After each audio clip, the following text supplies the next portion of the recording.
Alright guys, just something I gotta get off my chest as I'm about to get home here for my night Ubering, November 15th, 2019. Well, now it's November 16th because it's technically Saturday. It's 3 a.m., 3:25 a.m.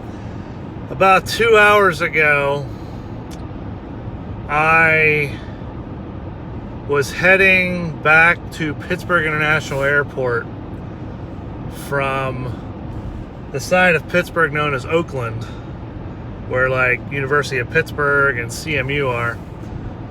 I had dropped off there from the airport, and I had a scheduled trip from the airport on Lyft to go back to Cranberry Township. I accepted that trip because I'm like, well, that's going to be my end of the night. I'll pick up at the airport, I'll drop off in Cranberry, and I'm like a mile from home. So I'll just go home. Well, on my way to the airport, my rider cancels. Okay, whatever, no big deal. I'll just go home. As I'm getting ready to exit the interstate, this Jeep Wrangler comes flying up beside me and almost hits me on Interstate 376 in an area known as Robinson Township, which is west of Pittsburgh. It's out near Pittsburgh International Airport. It's not too far from it. And I know I'm driving while I'm talking, guys, but trust me, I'm not looking at the camera. I'm looking at everything else but the camera at this point. But I'm actually pulling into my apartment as we speak. And I know you guys can't see me. It is dark. Like I said, it's 3:25 a.m. So, but I'm parked now. Look, I can actually do this. I'm parked. Car's done moving. Anyways, so I've been up since 5:45 a.m. Friday. Went to my job, Ubered, now I'm home. Anyways, I'm going to be sleeping for the next 17 hours. No,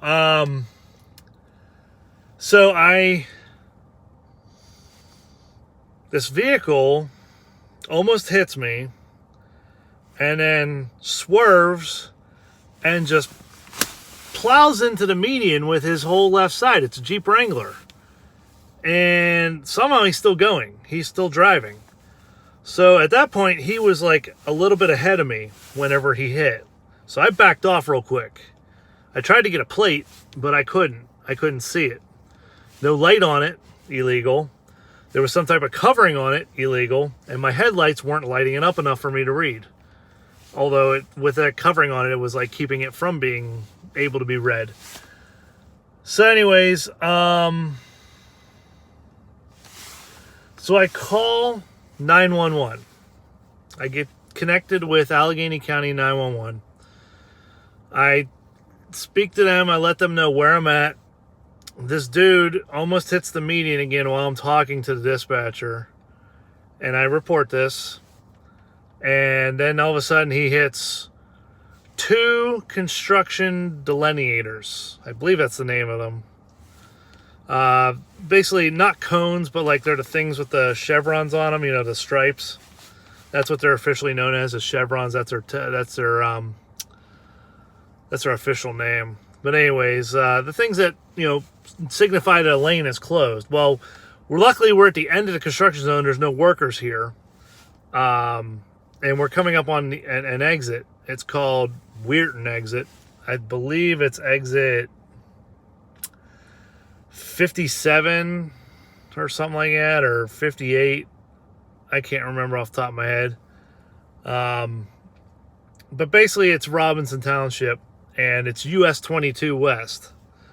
So it's where US 22 West splits off of 376 and then continues on its own path, while 376 continues out to the airport and then up through Beaver County and up to Interstate 80. So we get on 22 West as I'm on the phone with the dispatcher, and he asks where I'm at, and I say I'm on US 22 West in Robinson Township, passing, there's an exit there called Old Steubenville Pike, because 22 is known as Steubenville Pike because it goes out to Steubenville, Ohio.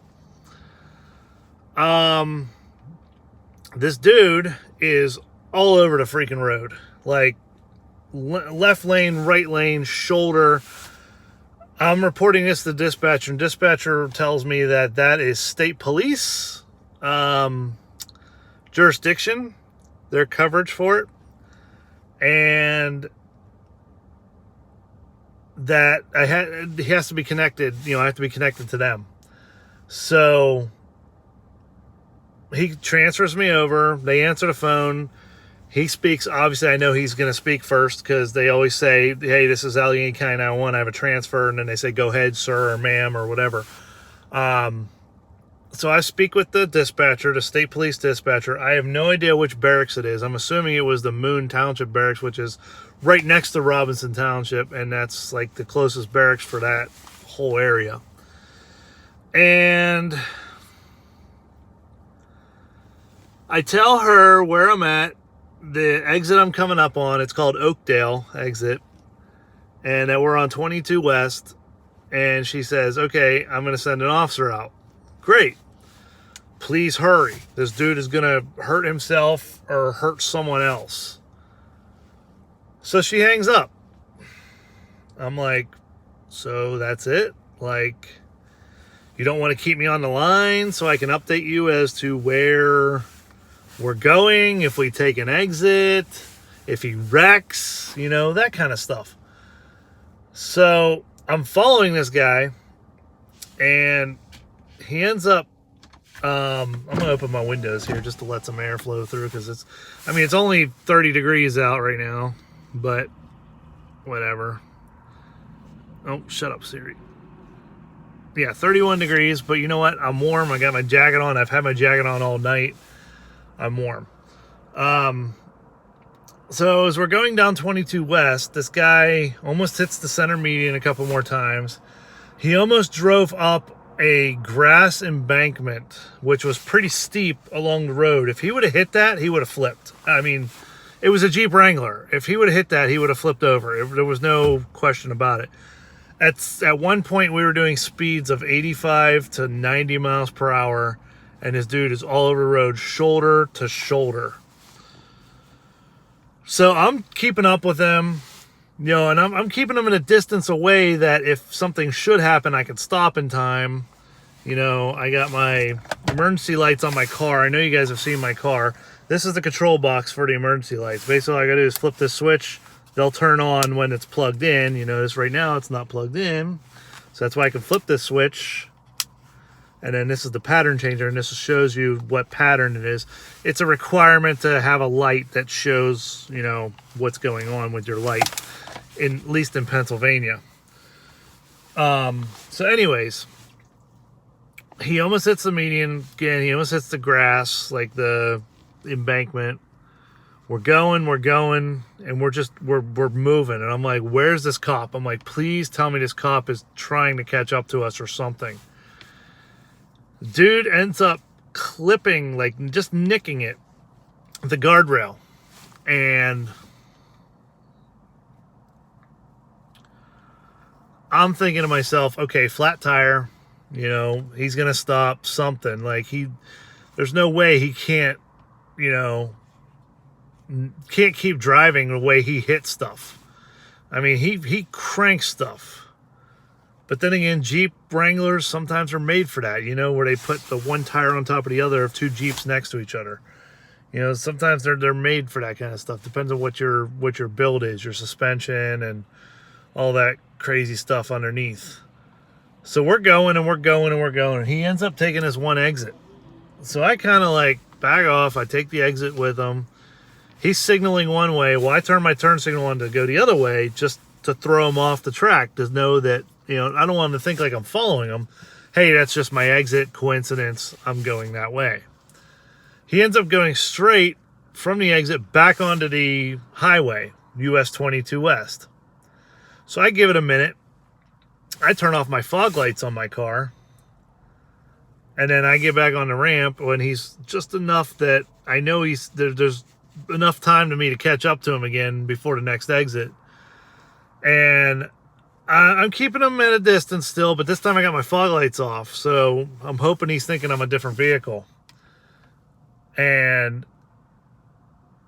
I'm watching him. He almost takes, you guys can Google map this. This is insane. I can't believe this happened. He comes to a dead stop on the highway at the Burgettstown exit, which is where a place called Key Bank Pavilion is. It's where Pittsburgh has a lot of summer concerts because it's a big outdoor venue. And I mean, it holds thousands and tens of thousands of people there. Well, he comes to a stop basically, and there's 2 cars behind me, so I gotta stop because he's in the middle of both lanes and he's got his right turn signal on. And here's the exit sign, but the problem is the exit sign has the arrow, but it's one of those ones where the exit is behind the sign. So like, as you're passing it, like, oh, hey, make the exit here. Okay, there's the exit after the sign. He almost turned before the sign into nothing, just grass. I'm like, oh my God. I'm like, please, cops, get here. And I'm thinking to myself at this point, do I call them back again and try to give an update that we're exiting? Or is he going to try to do the thing like get back on the interstate again? So he finally he figures out that that's not the exit before the sign, it's after the sign. He starts going like 10 miles an hour on the highway. Cars behind me are like going nuts with their high beams and everything. Like, I'm like, what do you want me to do, man? I'm like, I'm trying to watch this guy. And as we're getting off the exit, he's basically on the shoulder, like, you know, where the lane splits, where the exit goes this way, the highway goes this way, and there's that, like, you know, hashed out, painted area, shoulder, if you will. You know, where the road ends and there's grass. So he's in that area. And I'm trying to take the exit behind him. And I'm trying not to, like, pass him. He gets up halfway up the ramp. He shuts his lights off. I'm like, well, you can't see the damn road, dude. There's no lights on this exit.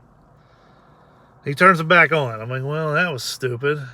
Like, that really worked to try to throw somebody off. We get up to the red light. He's in the straight lane, no turn signal. I get in the left turn lane with the car in front of me that actually passed me on the ramp. So I'm like staggered behind him still. There's a car in front of me, there's him, and then I'm back here. Dude makes a left right in front of me as I'm getting ready to turn after the light turns green. I can't believe he stopped for the red light. That was surprising.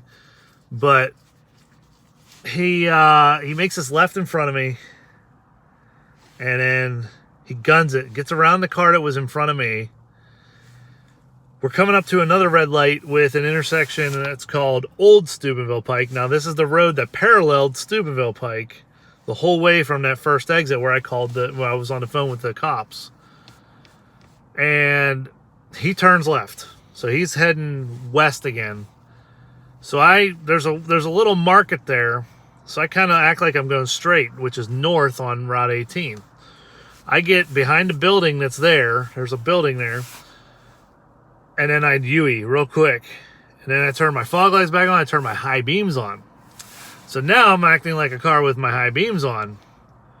And then he's gone. He took off. So I start moving and I catch up. I don't catch up to him, but like he's like a half mile ahead of me. And I'm watching him, and I know he's all over the road still. And I'm like, well, I'm on local roads now. Should I call the cops again? The only problem is you're in the middle of nowhere, and you don't know if there's cops there or not, if there's any even on duty. You know, it's one of those out in the woods townships that they may not even have a cop on duty at night. They may rely on state police for their coverage at night. So anyways, we're going. We get really, really freaking close. Like, I could have put my arm out the window and it would have been in West Virginia while I'm in Pennsylvania. So we were right on the border of West Virginia, Pennsylvania. He turns down this country road. I have no idea where I'm at. So I'm looking for a street sign, something. And I had to pass the road, turn back, because the one side of the street sign was blank, just reflective. And the other side was where the name was. So I pick up the name. I believe it was Paris Collier Road. I think that was the name of it. But anyways, so we get on this road. I have no idea where I'm at. I mean, I know I'm close to the border of West Virginia. I know either that or we're in West Virginia, one of the two. And we're going down this back ass country road. I have no idea. I've never been on it in my life. I didn't, I'm in the middle of nowhere. And I'm talking to my buddies, my Uber buddies on Zello, which is a walkie-talkie app on the phone. And I'm telling them, hey, guys, what should I do at this point? Like, I don't know what to do. Obviously, he knows these roads better than I do because he's moving on these roads, and I can't because I don't know if there's going to be an animal, what. And he gets far enough ahead that I don't know if he turned off or what, or if he wrecked, maybe he went over a hillside. I don't know. I didn't see headlights. I don't know what happened. But I round a corner and there's a deer in the middle of the road that decided to jump out in front of me. So, like I said, luckily taking it slow because I don't know these roads, or that road at least. I lock up my brakes. Deer stares at me for a second, which I understand why deer do that. Big scary monster noise, big noise, run. It's not like deer fight. They don't have a really good fight or flight response. They should just flight, right? So especially something making scary noises, like screeching tires and stuff. But anyways, I just wanted to make this video because I wanted to get this off my chest. It's bugging the hell out of me. I'm hoping that maybe he made it home okay. I'm hoping that maybe he didn't wreck. I mean, he's going to be pissed off in the morning when he sobers up and he goes out and looks at his vehicle and the left side's damaged from hitting the median, the concrete median. The right side has something from nicking the guardrail. And maybe the front has damage too. I don't know. Maybe from hitting those construction thingies. I have no idea. But, I mean, I'm just hoping that he didn't hurt anyone else. If he did wreck, maybe somebody will help him. I don't know. But that was a couple hours ago. I'm finally home. In the time recording this video, I finally got home. And this is just something that, I tried to do the right thing, guys. I really did. I called emergency services. I reported what was going on. I wasn't freaking out. I was, trying to remain calm and handle a situation if one should arise. I mean, yes, him driving either intoxicated or under the influence of something or whatever, tired, who knows? I mean, the way he was driving, it definitely wasn't tiredness, I'll tell you that. But just whatever, And I tried to do a good thing. Guys. And it's bugging me because it wasn't resolved. It's one of those things that I'm hoping, like I said, I'm hoping that either he made it home okay and maybe dumbass will realize he's damaged and be like, what the hell did I do last night? What happened? And he'll probably fraudulently report it to his insurance as a hit and run because, people that do that don't ever admit that they're wrong. That drive like that, do that kind of stuff. They're never at fault. It's everyone else's fault. But, all right, guys, it's 3:45 a.m. I've been talking to you for 20 minutes in this video. I am exhausted. I'm going to go to sleep. I've been up for 22 hours at this point. And the night before, I was at the Pitt Panther game. I'm sure you guys saw it on my social media, Instagram, whatever. I was with my brothers and my dad, and I didn't get home till like 1 a.m. So that was only 4.5 hours of sleep at most because I fell asleep around 1:30, I think. And I woke up at 5:45 for work. And I went to work, and then I went Ubering to make money, and now I'm back home. So, yeah, 22 hours I've been going on 4 hours of sleep. I don't know how. I have no idea how I'm still going, but I'll tell you right now, when I was following this individual, it was all adrenaline. My heart was racing. I know it was because I was anticipating the worst happening. Again, I don't know how he kept going with the stuff he hit. I'm just hoping that, like I said, either he got home safe or if he did wreck or something like that, that he's found quickly and gets the help he needs. Or she. Could be he or she. I keep saying he because it's just the general speak of society that we say, oh, look, the shit, like when you say ships, she this, the machines, she this, she that. When we talk about generic people in life, we always say he. It's just the way society is and the way I was raised and everything, and that time of society that I was raised in. But anyways, guys, just something I wanted to get off my chest. It's still bugging me, but talking about it is making it a little bit better, like rationalizing it, I guess you could say, justifying it. I mean, I was tired, but I wanted to try to do the right thing, and he took me so far out of the way of going home that it took me almost an hour to get back to where I was when I first started following him. So, and I mean, I was down on country roads that I have no idea where I was at. I had no cell phone signal at times. I was driving blind. I would follow a road and go, I think I'm heading in this cardinal direction, east or north or whatever. If I could get back to the highway, I was fine. And I eventually did. I eventually got back to Route 22 and got back on it and headed east towards Robinson again, back into civilization and all that. So, but yeah, I mean, it's just one of those things that it's something I tried to do the right thing about, and I don't know if I did. I mean, I called the cops. What can I do? I can't teleport them to my location. I wish I could. But, and I mean, and then you got to look at it from the other side too. Like, you don't want to ruin somebody's life because of their stupid decisions. Like, he gets arrested, gets a DUI charge on his records and things like that, and then basically his life is ruined. But again, that's a choice that they made, this individual made. So, and we always have to live with the consequences of our choices, whether the consequences are good or bad. We have to live with the consequences of our choices, and this individual's choice was to drive while either under the influence of something or whatever.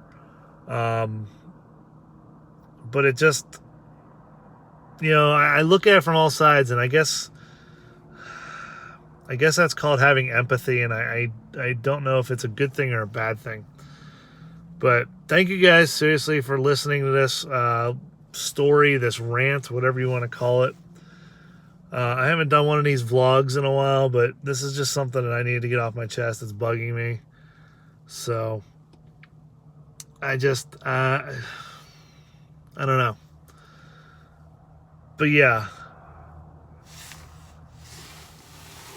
Excuse me. All I gotta do is go upstairs, guys, and go to bed. That's all I'm doing once I'm done with this. So, but thank you guys for watching. I know not a lot of people watch this second channel. If you do, thank you. I know I don't upload a lot to this, but I'm going to try to again. I got a lot of stuff to upload to here. But thank you guys, seriously, for hanging out this long and watching and listening. And hopefully, like I said, hopefully the right thing was done, or I don't know. I don't know. It's going to bug me for a while. I've had friends killed by drunk drivers. I've had close encounters with drunk drivers. Michelle has had an incident with a drunk driver, right before we really got together, way back when we first started dating. We first started talking. She got hit by a drunk driver, guys, head on. Yeah.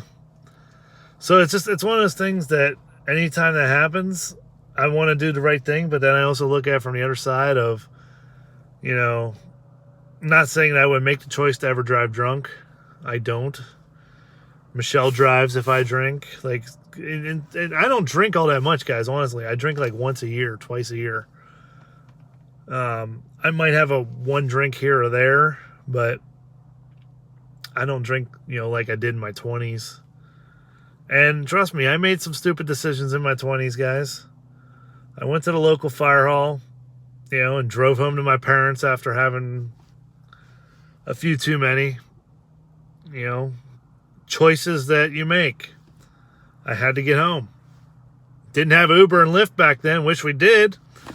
I'd have been taking it every time from the fire hall home. That would have been a miracle send. But I think that's one reason. Excuse me. I think that's one reason why I do Uber and Lyft, guys. Just because I want to take those drunk drivers off the road, and I don't want them to be out there doing that, because there could be a tragic consequence. You hear about it all the time. Drunk drivers killing innocent people, going the wrong way on the interstate, or crossing a 2-lane road and hitting somebody head on and killing them, or whatever. And it's one of those things that you gotta, like I said, you gotta live with the consequences of your choices, whether the consequences are good or bad. But anyways, guys, look, I rambled for 5 more minutes while I was trying to end it. All right, guys, I'm stopping it here. Thank you so much for putting up with this. I'm going to bed. It's almost 4 a.m. now. Love you all. Please stay safe out there. If you do choose to drink, please drink responsibly.